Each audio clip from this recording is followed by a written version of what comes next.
dinguerie ce qui se passe à l'est de la RDC, les gars. Je vais vous expliquer dans cette vidéo, les gars. Mais avant tout, abonnez-vous, likez cette vidéo et partagez pour aider plus de Congolais à rester éveillés pour ce qui se passe dans notre pays. C'est très urgent.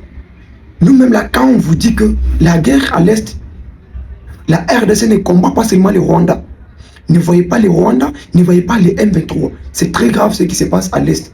Emmanuel Macron a envoyé ses troupes ici au Congo qui combattent aux côtés des M23, les gars.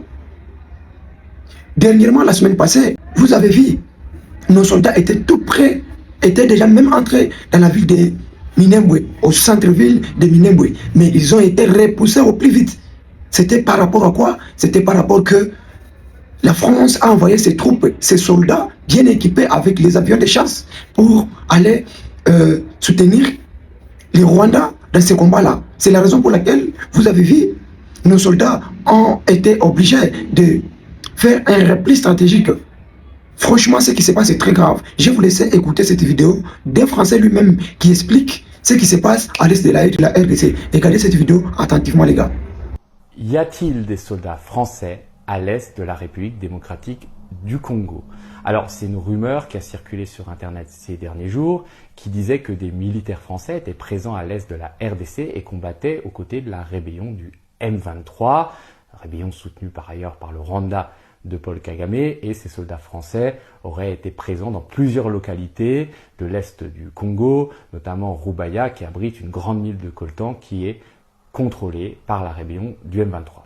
Alors, l'ambassade de France en RDC à Kinshasa a dit que tout ça c'est de la fake news, et effectivement il n'y a pas de preuve de la présence de militaires français qui combattraient à l'est de la RDC directement aux côtés du M23, et la représentation de notre pays en a rajouté une couche en disant que la position de la France était sans ambiguïté, elle condamnait l'agression du M23 à l'est du Congo, et elle condamnait l'agression du M23 à l'est du Congo, agression d'ailleurs qui est sponsorisée par le Rwanda de Paul Kagame qui arme, finance, soutient les rebelles du M23. Et il y a même des soldats rwandais qui sont présents directement à l'est de la RDC. Sauf qu'il y a quand même un petit problème dans la position française qu'oublie de dire l'ambassade, c'est que la France a maintenu une coopération militaire avec le Rwanda en dépit de la sale guerre que le régime de Paul Kagame mène à l'est de la République démocratique du Congo, une guerre qui est notamment motivée par l'accaparement de ressources minières.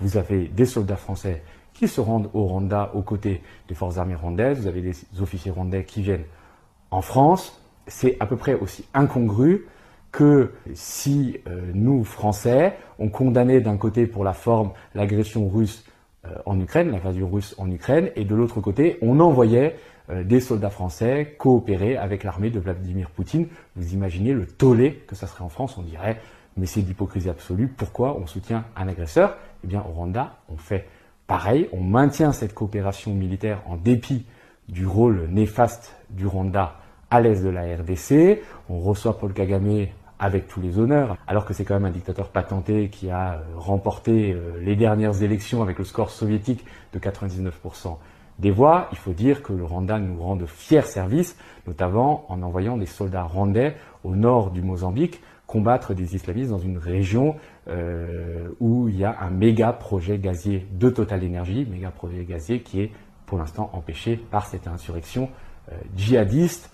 Donc finalement, certes, on n'a aucune preuve de la présence de soldats français combattant à l'est de la RDC, mais on ne peut pas nier le rôle déstabilisateur de la France qui continue vaille que vaille et envers et contre tous les principes moraux à soutenir le Rwanda, qui est l'un des agresseurs, c'est pas le seul, de la République démocratique du Congo.